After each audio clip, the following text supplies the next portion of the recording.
you love about your life? I'm like, what's not to love? I'm amazing. What's not to love? I'm amazing. I get to live such an amazing life. But I'll tell you what.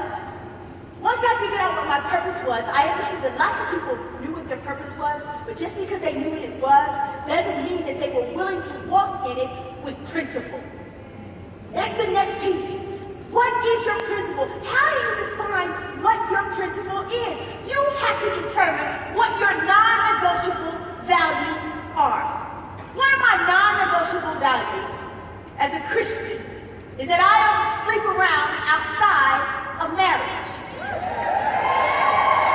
I didn't used to tell people, because I didn't think it was anybody's business, that my two amazingly beautiful sons are adopted until people started to think that I had them outside of wedlock.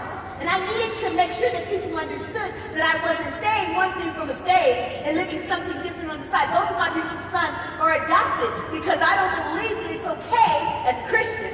I'm not telling people what to believe, but that's one of my non-negotiables. I'm a national youth speaker. I talk to kids all over the country, and I got my start in alcohol, tobacco, and drug prevention. And lots of people don't know that. I got my start working with kids and speaking all across this country, which I still do today, around alcohol, tobacco, and other drugs prevention. And what I know is that the research tells us if we can keep kids from using before the age of 18, the likelihood that they will ever use is really, really low. So, when I started working with kids, do I think it's wrong to have a glass of wine as adults? No, but I do know that kids look up to me as a role model. So in 1997, I made the decision that I would never drink ever again alcohol. That I don't smoke, and I don't get high on anything but life. And that's not a judgment. That is just one of my non-negotiables for me. I don't tell anybody else what their values ought to be, but because of who I am to young people, that's a part of my value system. That's my non-negotiable. I use my authentic voice. I walk around and go, how many of you figured out that I'm crazy? I have no sense. I told my mom, I said, Mom, am I the only one that you dropped on the head? She said, no, I dropped your brother too. Because every single day I walk around using my authentic voice. People find me refreshing because I say what everybody else is thinking. How many of you figured that out?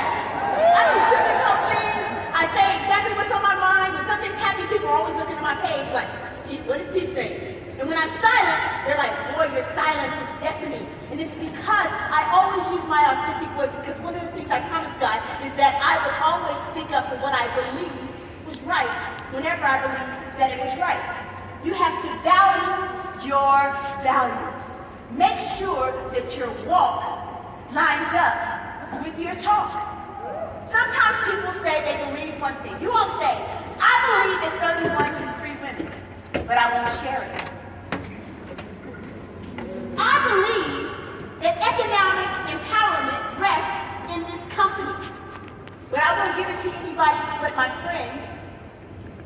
I believe that working hard is a value, but I sleep till 3 o'clock every day.